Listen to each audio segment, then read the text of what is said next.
Our first speaker this afternoon is Ian MacLeod from Heritage Conservation Solutions. Ian's going to speak around how to make climate work for you and save our heritage. So Ian has worked for the WA Museum for nearly 40 years and developed many new ways of conserving shipwreck materials and developed in situ corrosion science. I've just heard about some over here that he probably talked to you about at the Albany Whale Station. He is passionate about decay and has written more than 300 papers and reports telling the stories of artefacts interacting with their environments. So please welcome Ian to the stage.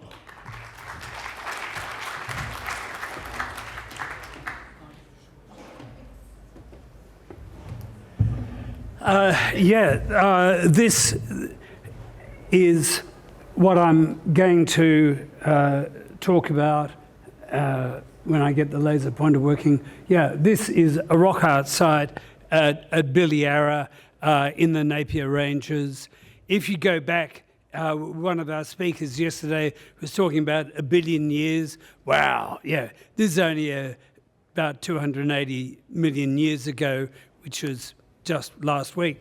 But this was an ancient coral reef. And so you imagine you're sitting in there, and then after sleeping for a few 100 million years, you just decide to go,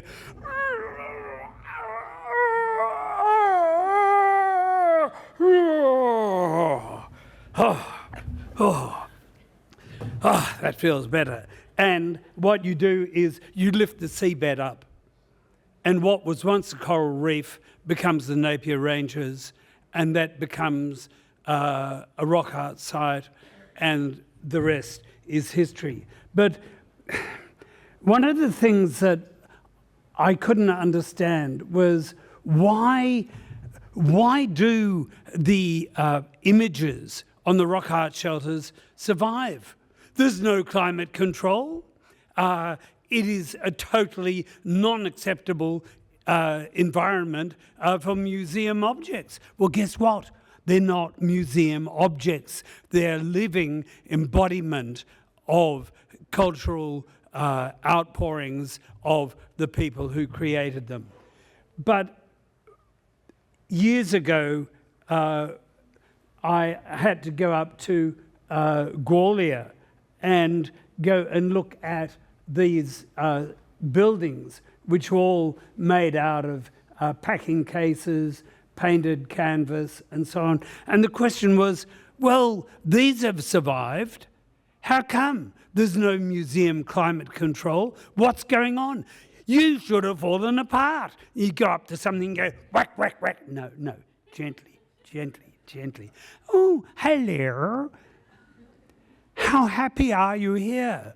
And it says, I'm fine, piss off. And so the thing is, you have to learn to speak to artifacts in the language that they understand. So if you're a metal, you talk to it in the language of decaying metals. And you say, I like your patina. And it says, keep your hands off, mate.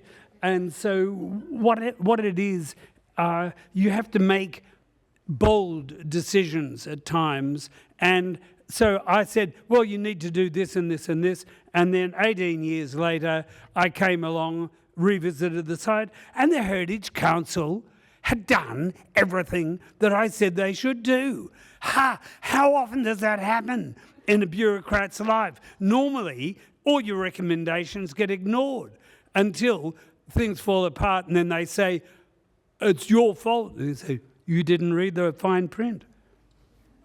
But what I want to do today is just take you on a quick little journey from here to there and back again.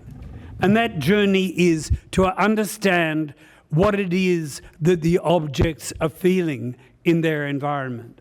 And so in the Kimberley, there are no local bomb stations. If you pull out your phone and you go, hello, bomb, 30 years ago, guess what? There were no mobile phones.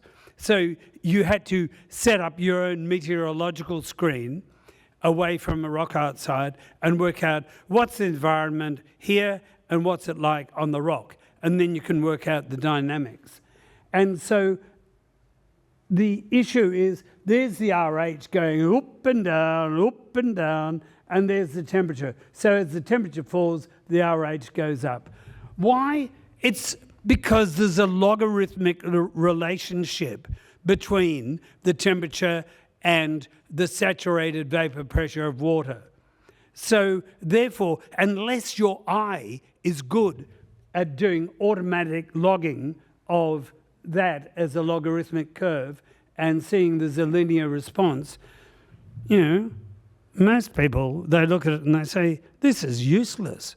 And the next question is, here are the Wanganers watching all this going on. They see museum conservators coming in and they say, another bunch of wallies.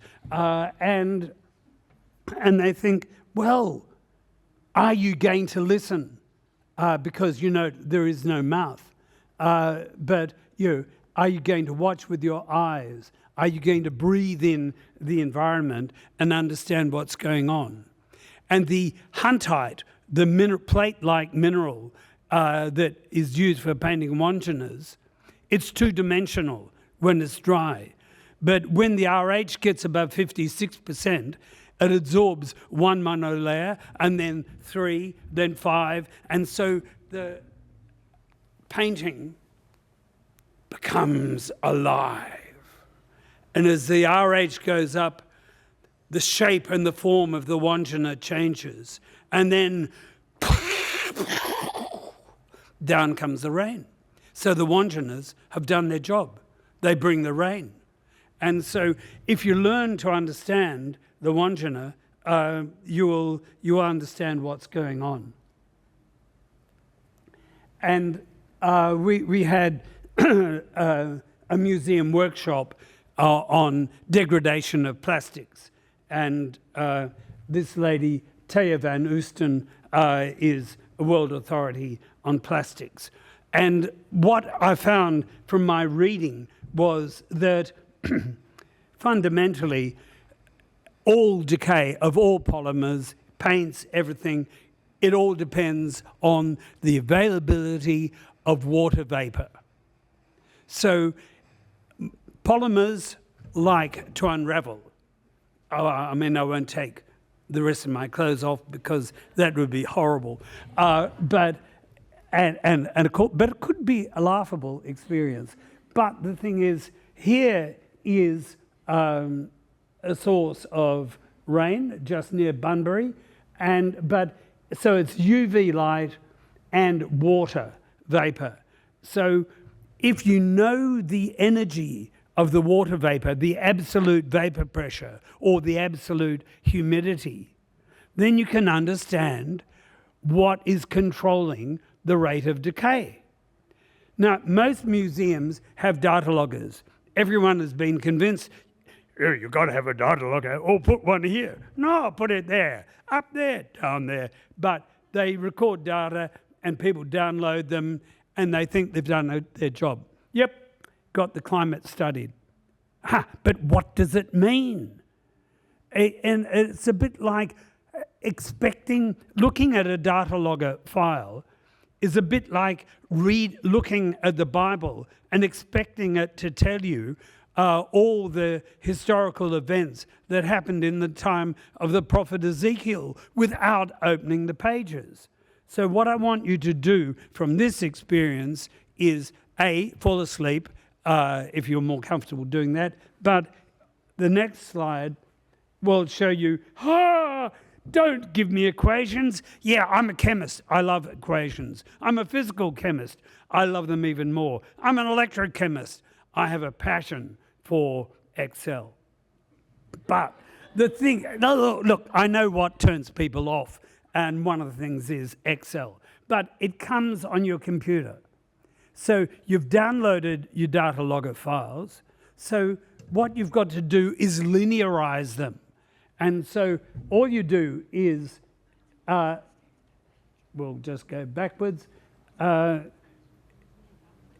I said, it's logarithmically dependent on temperature. And so all you do is you go and multiply your temperature by this equation, and that will give you your saturated vapor pressure. And then the absolute pressure is multiplying your RH by 0.01 to get it from a percent back to a fraction, and you find out what your vapor pressure is. And so here, instead of, there's your RH going up and down, cyclical variations, but here are examples on rock surface of the absolute vapor pressure. And you can see when you get a bump coming, and that's when it rained. So there was a net input of moisture because it rained, and so you can actually go back and look at what happened when you opened your museum doors and all of a sudden on a winter's day this front of moisture came in, and the rate at which your objects inside are decaying goes whee-up. Or then if it goes desiccates, you go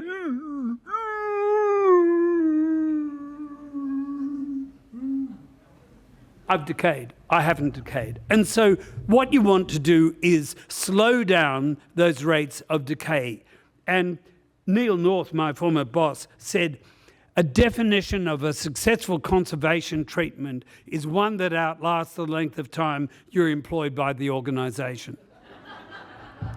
And so, therefore, I had to be very careful in my work because I worked for the museum for 38 years. And other than one object which I destroyed, I haven't destroyed anything. So, anything more, at least. But the abbot of New Norcia, Abbot John, a very nice man, said, look, we've got to relocate the textile collection out of this horrible room, and can you check out to see whether any of the rooms in the old convent would be suitable. So thanks to one of the people in the audience, namely Margie Eberly, she'd data-logged these rooms. So I didn't have to do anything. I just grabbed her digital files and played with them in Excel. I mean, how easy is that? And what we found was here were the environments of the actual vapor pressure. This was the temperature. And what you could see was essentially it wasn't varying all that much. All these swings in relative humidity all over the place. So you might think this is an absolutely crap environment. Don't put anything in here. It won't work. It's not a straight line. I said to one of the lecturers at the University of Melbourne, I don't believe in straight lines. She said, you must. You're a conservative. I said, what would you rather have? A straight line or understanding what is going on with your collection and then use the money that you save from the air conditioning bills of not turning on your system to employ 2 more conservators? Because out at Welshpool, when we set the place up, by changing the set point by 1.5 degrees, I saved $145,000 in electricity in 1 year. So that meant 2 more conservators could be employed. What do you want? Hands-on or nice straight lines? I'll go for people any day.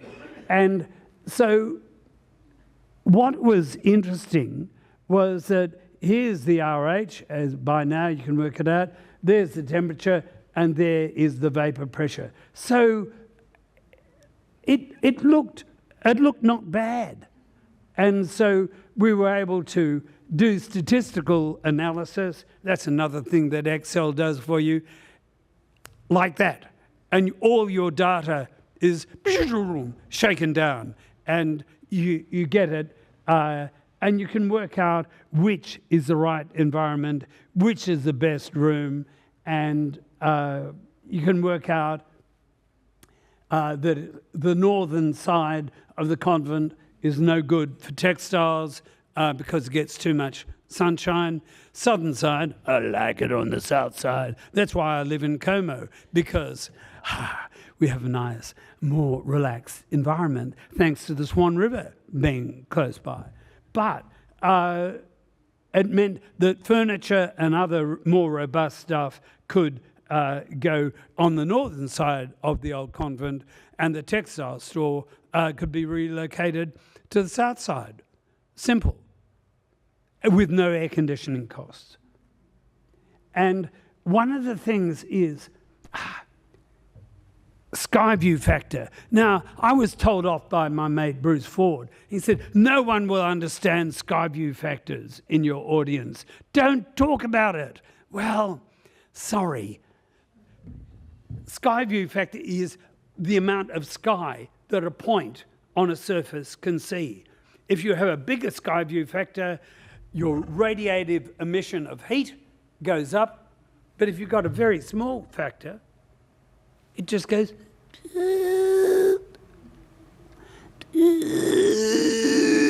And so by measuring the sky view factor on these various points in the rock art galleries, you can explain, this is still here for the last 35,000 years because it is largely protected from seeing the sky.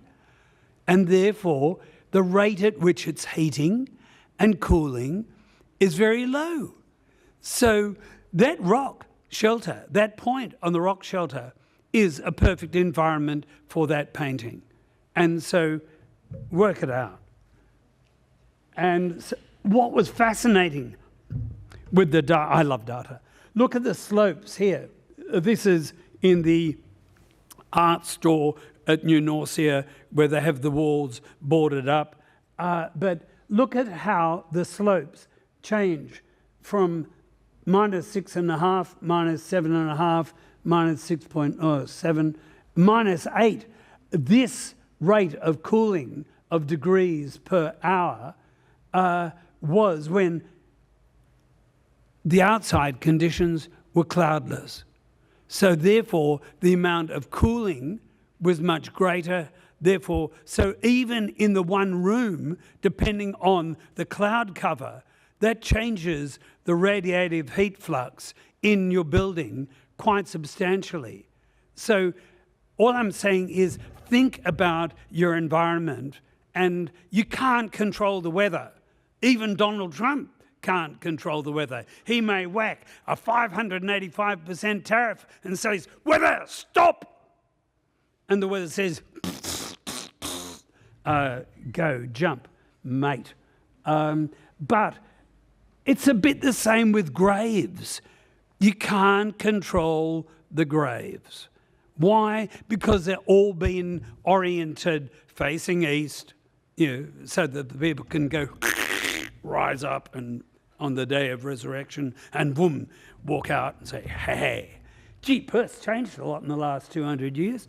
But the interesting thing was, looking at the degree of decay, some of the stones were more decayed down at the bottom, others in the middle, and others right up at the top. And we put relative humidity sensors in at the top of the headstone compared with the bottom. And it is all due to the porosity of the stone and transpiration of moisture, and where the maximum rate of water exchange was is where the maximum rate of decay of the stone was. So what can you do about it? Well, you could say, oh, nothing, it's stuffed. Come on.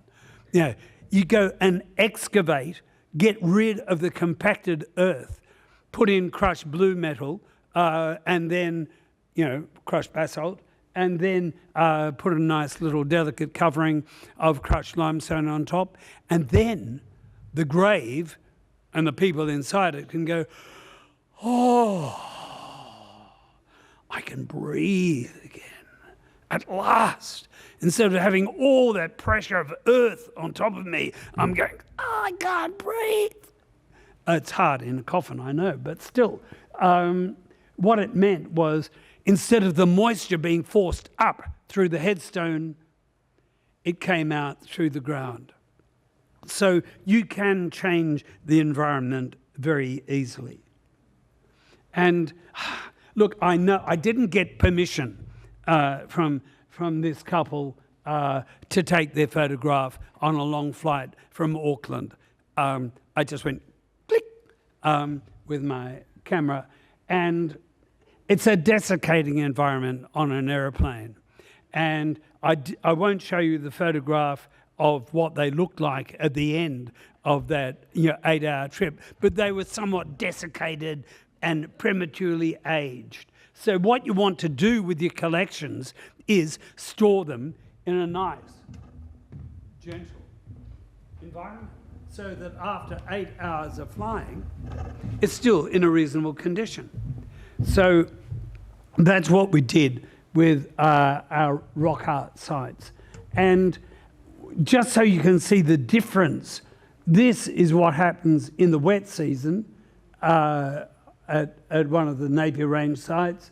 And here's the vapor pressure, up, down, because guess what was happening? Daily thunderstorms. That was the moisture flux coming in, but in the dry season, everything was fine.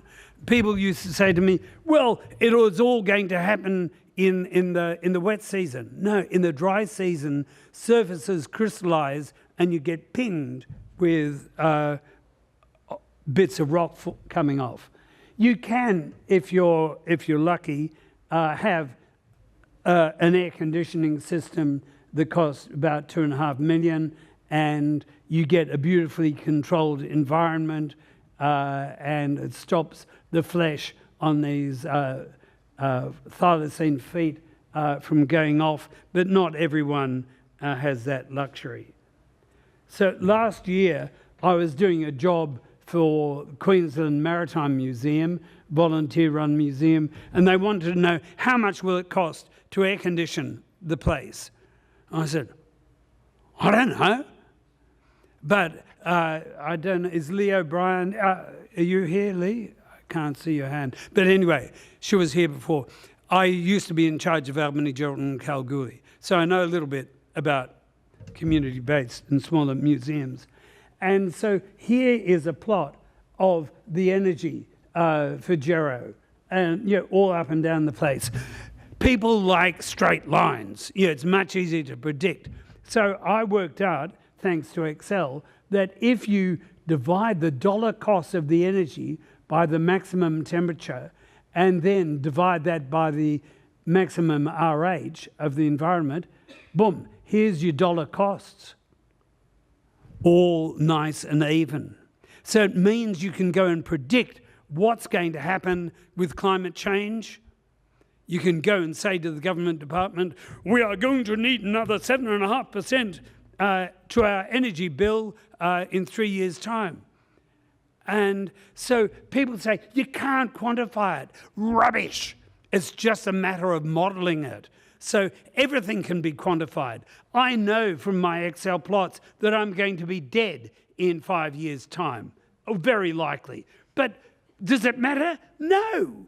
But if I was a collection, I'd want to take actual ameliorative action and make sure that the collection doesn't fall apart.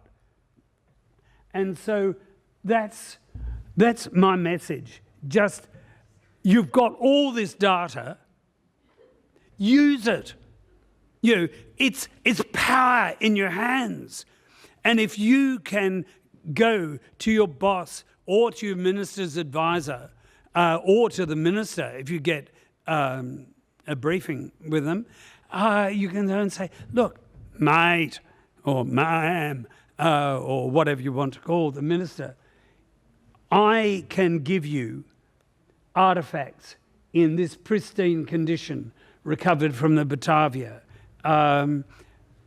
if you give me this, this, and this. And it'll only cost you $38.5 million. Hey, it isn't even a couple of trains. And so, therefore, what you can do, though, is by taking on your data, working with it, instead of feeling a victim of the environment, you can actually take it on and manage it, and you become the artifacts champion, because all of you have that power within you. All you have to do is play with your numbers and you'll get the answer. So thank you.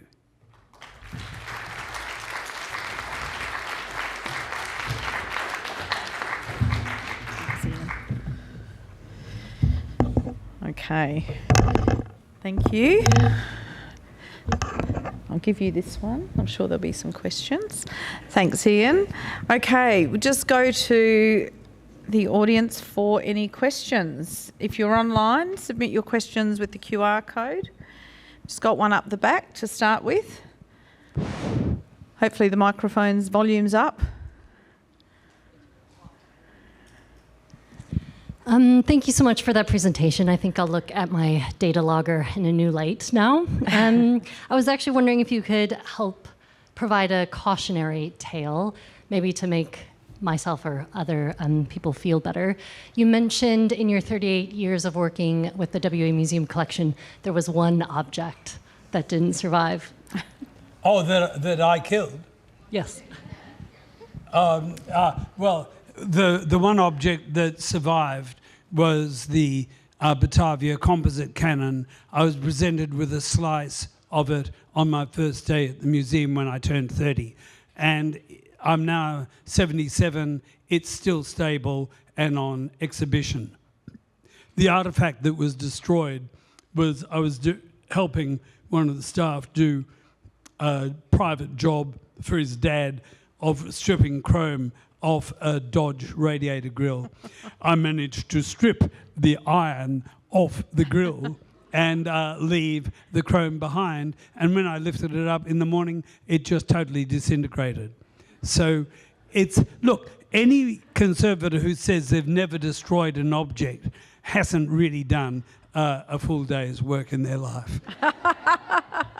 Okay, I'll stay away from radiator grills. Thank you. Okay, another question. So climate control in the Geraldton Regional Museum is challenging, given the architecture of the building with a glass wall facing west, which would contribute to the air conditioning costs. So more of a comment, but you might want to reflect on what they might want to do about it. Yeah, well, look, the reason why the sun comes in on that wall is because the length of the veranda was cut back. Why was it cut back? We realized there was an issue with rising sea levels. And so the money for the extra width of the veranda was taken out and into raising the level of the pediment on which the building was built. So the Gero Museum ain't going to get flooded, but you need to get the money together to do a retrofitting extension of the veranda. So you need a bigger veranda. Yeah. There you go. You don't even need to call. No. Wow. You've got the answer. Terrific. Any other questions? No. Okay. Lovely. Thank you very much. We'll pop back just quickly.